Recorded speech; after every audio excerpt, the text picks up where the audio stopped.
Σας ευχαριστώ πάρα πολύ. Καλησπέρα και από εμένα. Ευχαριστώ πολύ και την Οργανωτική Επιτροπή για την πρόσκληση να συμμετέχω και εγώ στην ημερίδα αυτή.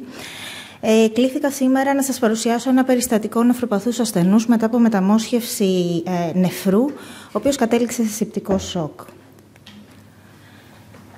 Ξεκινώντας με το περιστατικό μας, πρόκειται για μια γυναίκα 71 ετών με ατομικό αναμνηστικό, αρτηριακή υπέρταση, οστεοπενία, πολύποδες ανιόντος, πέανκα αγκιήτιδας και αλλεργίες σε αλλοπουρινόλ και λεβοφλοξασίνη. Η πέανκα αγκιήτιδά της την οδήγησε το 2018 σε μεταμόσχευση νεφρού από θανόντα δότη και η ασθενής μας κατόπιν της μεταμόσχευσης μπαίνει στην συνήθεια νοσοκαταστολή, η οποία όμως είναι βαριά νοσοκαταστολή, με τακρόλιμους, MMF και κορτιζόνη αρχικά σε υψηλά στάδια με σταδιακό tapering έως 4 mg, το οποίο και ελάμβανε μέχρι την ημέρα που εισήχθη στο νοσοκομείο που θα σας πω αργότερα. Αρχικά, η ασθενής μας μπαίνει στις συνήθεις επίσης προφυλάξεις με τριμεθροπρίμη σουλφομεθοξαζόλη σε 3εβδομαδιαίο σχήμα και μιας και είναι CMV-IgG positive ασθενής, λαμβάνει και βαλακυκλοβίρι, τα οποία διακόπτει όσο οφείλει εντός 8 μήνου. Ένα μικρό spoiler alert, κρατήστε το λίγο για τη συνέχεια. Η ασθενής μας σε αξονική θώρακος που είχε γίνει στον προμεταμοσχευτικό της έλεγχο από το αττικό που και παρακολουθούνταν και έκανε την αιμοκάθαρσή της, εμφανίζει εικόνα θαμβίση άλλου και μικρού μεγέθους λεμφαδένες μεσοθωρακίου, τα οποία εκεί οι θεράποντες όσο όφυλαν τα διερεύνησαν επαρκώς και δεν είχαν βρει κανένα παθολογικό έβριμα. Τον 7ο του 25 η ασθενής εισάγεται εσπεσμένα λόγω αδυναμίας και καταβολής από 20 ημέρου και εμπήρετο έως 38. Στην αρχική κλινική εξέταση δεν είχε κάτι το ιδιαίτερο, εκτός από την ακρόση των πνευμόνων, όπου είχε ήπιους τρίζοντες δεξιά. Και από τον αρχικό αδρό εργαστηριακό της έλεγχο βλέπουμε μία CRP αρκετά αυξημένη στο 130 και ήπια υπονατριεμία στο 127 μιλιμόλ ανά λίτρο. Όσοι ήθιστε σε αυτούς τους ασθενείς στέλνονται από τους συναδέλφους και μια PCR-CMV, η οποία βγαίνει θετική, αλλά όπως μας είπαν και οι συνάδελφοι πιο πριν στις ομιλίες τους, σε πολύ χαμηλά κόπης δεν ήταν πάρα πολύ εντυπωσιακό το αποτέλεσμα. Η ασθενής δεν ένιωθε δύσπνοια, αλλά παρόλα αυτά, όταν πήραν ένα αέριο αίματος, είδαν ότι η μερική πίεση οξυγόνου της ήταν χαμηλή, στα 56 mm τετραργύρου, και ο κορεσμός της αρκετά χαμηλός και αυτό στα 91%, οπότε και την έβαλαν σε μια ρινική κάνουλα στα 3 λίτρα με καλή ανταπόκριση. Απεικονιστικός έλεγχος της εισαγωγής. Βλέπετε εδώ την αρχική ακτινογραφία, όπου έχουμε μάλλον εδώ μια ατελεκτασία, μια θολερότητα στο δεξιό πνεύμονα και μικρή πλευρητική συλλογή. Τη δεύτερη μέρα της νοσηλείας προχωράνε σε αξονική τομογραφία θώρακος, που εδώ τα πράγματα είναι λίγο πιο θορυβώδη. Συγγνώμη.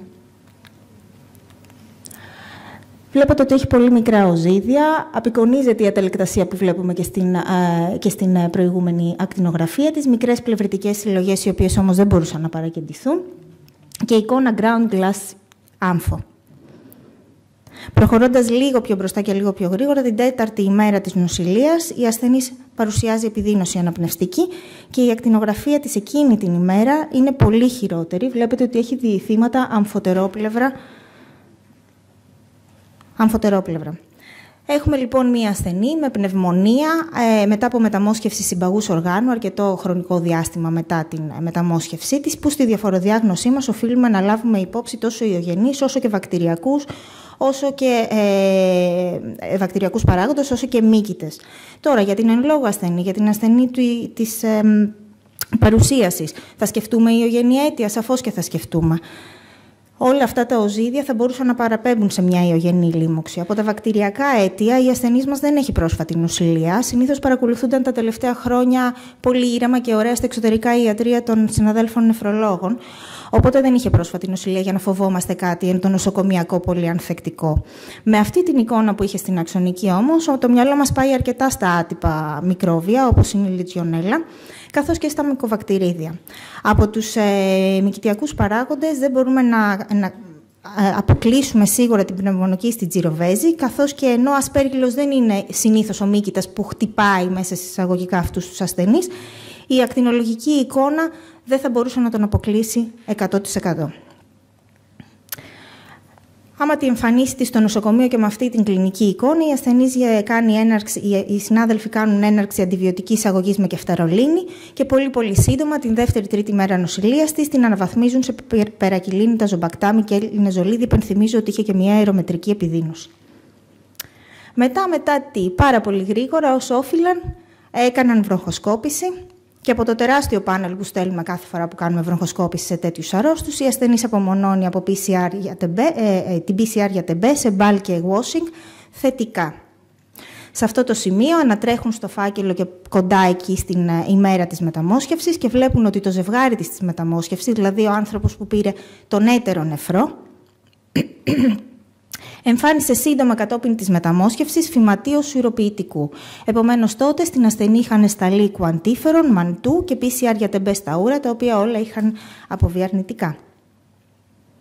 Τίθεται σε αυτή τη φάση ισχυρός υποψία και χροϊδούς φυματίωσης και γίνεται έναρξη τετραπλής αντιφυματικής αγωγής. Να πούμε σε αυτό το σημείο ότι στάληκε ο έλεγχος για ανθεκτικότητες στα αντιφυματικά φάρμακα, αλλά δεν ήρθε τίποτα θετικό πίσω. Επομένως, θεωρούμε ότι η ασθενής μας ήταν καλώς καλυμμένη. Πολύ γρήγορα λίγα λόγια για τη φυματίωση σε μεταμοσχευμένο ασθενή. Έχει συχνότητα εμφάνισης μετά από μεταμόσχευση νεφρού, ειδικά κοντά στο 0,5 έως 3,2%, αλλά αυτό αυξάνεται αρκετά αν μιλάμε για περιοχές με υψηλή ενθυμικότητα και αγγίζει ακόμα και το 5%. Η νόσος δεν έχει πολλές φορές την κλασική πνευμονική προσβολή, αλλά μπορεί να παρουσιαστεί και με διάχυτη νόσο, με υψηλή νοσηρότητα και θνητότητα, η οποία στους μεταμοσχευμένους νεφρού αγγίζει το 30%. Οι μέθοδοι διάδοσης διάφοροι σε αυτούς τους ασθενείς. Είτε ο ασθενής μας, ο λήπτης, μπορεί να έχει κάποια λανθάνουσα φυματίωση εξ αρχής, να παίρνει το μοσχευμά του και κατόπιν λόγω της ανασοκαταστολής να κάνει αναζωπήρωση της φυματίωσης, είτε να λαμβάνει ένα μόσχευμα το οποίο έχει φυματίωση και πάλι λόγω της ανασοκαταστολής να κάνει full-blown εικόνα. Σαφώς υπάρχει και η περίπτωση όπου μπορεί να κάνει μετά τη μεταμόσχευσή του de novo φυματίωση. Και περνάμε σε 10 μέρες μετά από την έναρξη της αντιφυματικής αγωγής, όπου η ασθενής ενώ έχει βελτιωθεί, είναι απείρετη, είναι καλά, είναι πλέον στον αέρα, ξαφνικά παρουσιάζει αιμοδυναμική αστάθεια, γαλακτική οξέωση, διασωληνώνεται και λίγες ώρες αργότερα κάνει καρδιοαναπνευστική ανακοπή και καταλήγει σε θάνατο. Εν τω μεταξύ, την 7η μέρα της αντιφυματικής αγωγής, περίπου λοιπόν τη 13η μέρα της νοσηλείας της εντός του νοσοκομείου, χωρίς να παρουσιάζει κάτι κλινικό, βλέπουν από τα εργαστηριακά της μια αύξηση της ΕΑΡΠ στο 230, 20 με 25 πιοσφαίρια στα ούρα. Υπενθυμίζω ότι σε αυτούς τους ασθενείς είμαστε πολύ alert με τις λοιμώξεις του ουροποιητικού, θα το πούμε και αργότερα. Ενώ οι ασθενείς, ξαναλέω, ότι ήταν απείρετοι χωρίς ανάγκες οξυγόνου, παρόλα αυτά γίνεται μια λοιμοξιολογική εκτίμηση. Και μαζί με τους συναδέλφους αποφασίζουμε την έναρξη της πιπερακυλίνης ταζομπακτάμις και ένα τριήμερο σχήμα μικασίνης, ενώ επειδή έφερε κεντρικό φλεβικό καθετήριο, ο καθετήρας αφαιρείται και απομονώνεται από εκεί λίγες μέρες μετά κλεψιέλα της πνευμονίας με μηχανισμό αντοχής ESBL. Παρ' όλα αυτά, να τονίσουμε ότι έπαιρνε ήδη αμικασίνη, δίνουμε μια οδηγία στους συναδέλφους σε περίπτωση που αλλάξει κάτι ή παρουσιάσει ασθενής εμπείρετο, να μπει ίσως δεν θέλω να πω ότι σε ερταπενέμ. Η ασθενής παρόλα αυτά βελτιώνεται στις επόμενες 2-3 μέρες, δεν παρουσιάζει εμπείρετο και εν τέλει όμως κάνει αυτή τη full-blown εικόνα τη 10η μέρα, που ξαναλέω δεν προλάβαμε να κάνουμε τίποτα, δεν προλάβαμε καν είχαμε πάρει τις αιμοκαλλιέργειες, αλλά η ασθενής μας κατέληξε μέσα σε λίγες ώρες.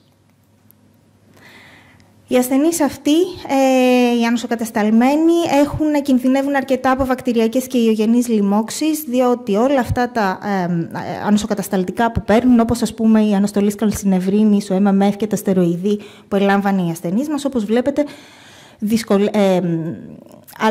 επηρεάζουν τόσο την ταύ κυταρική όσο και τη φυσική ανοσία.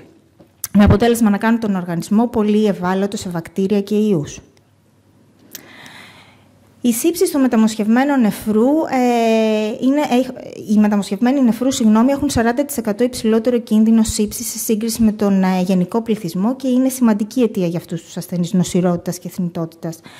MDR και κυρίως escape παθογόνα απικίζουν το ουροποιητικό τους. Αυτά τα μικρόβια έχουν ιδιαίτερο τροπισμό στο ουροποιητικό σύστημα, προκαλώντας λοιμώξεις ουροποιητικού και μετά σύψεις, ενώ επίσης αυτοί οι ασθενείς έχουν μακρές νοσηλίες και παραμονή σε μέθη, ειδικά μετά την είσοδό τους, μετά τη μεταμόσχευσή τους.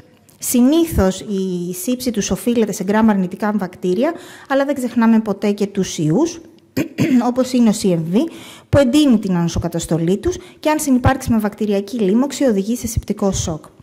Όπως καταλαβαίνετε, η πρώτη υπόθεση εργασίας για την ασθενή μας είναι κάποιο πολυανθεκτικό μικρόβιο που δεν μπορέσαμε να απομονώσουμε ποτέ, και καθώς, όπως έχουν πει και οι προλαλήσαντες, σε ένα 50% δεν απομονώνεται στη σύψη καν το παθογόνο. Παρ' όλα αυτά, στην ασθενή μας κάτι πιο σπάνιο και σοβαρό θα μπορούσε να έχει συμβεί, όπως το σύνδρομο Λαντουζή, που αφορά μια σπάνια και σοβαρή μορφή συστηματικής βακτηριαιμίας από μικοβακτηρίδια, κυρίως το μικοβακτηρίδιο τουμπερκουλόζης, η οποία εξελίσσεται σύντομα σε σεπτικό σοκ και πολυοργανική ανεπάρκεια. Έχει ευνίδια εμφάνιση, συστηματική φλεγμονή με υπερβολική ενεργοποίηση του ανοσοποιητικού συστήματος και αρκετά υψηλή θνητότητα. Βέβαια, θα αναρωτηθεί κανείς πώς γίνεται αυτό στην ασθενή μας, για παράδειγμα, που λαμβάνει αντιφυματική αγωγή. Μπορούμε να το δούμε εκεί? Ναι, μπορούμε να το δούμε και εκεί, κυρίως γιατί σε μερικές περιπτώσεις υπάρχει μεγάλο βακτηριακό φορτίο που οδηγεί σε βακτηριαιμία.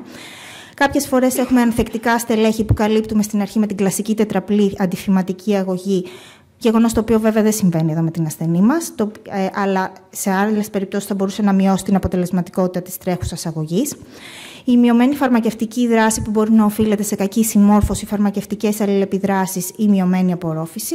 Και σαφώς και πολύ κύριο είναι η ισχυρή ανοσοκαταστολή που λαμβάνουν αυτοί οι ασθενείς, που οδηγεί σε ανεπαρκή ανοσολογική απόκριση για έλεγχο της λίμωξης. Σε αυτό το σημείο να ευχαριστήσω πολύ την κυρία Μαστρογιάννη για την βοήθειά της για αυτή την παρουσίαση και σας ευχαριστώ πολύ και εσάς για την προσοχή σας.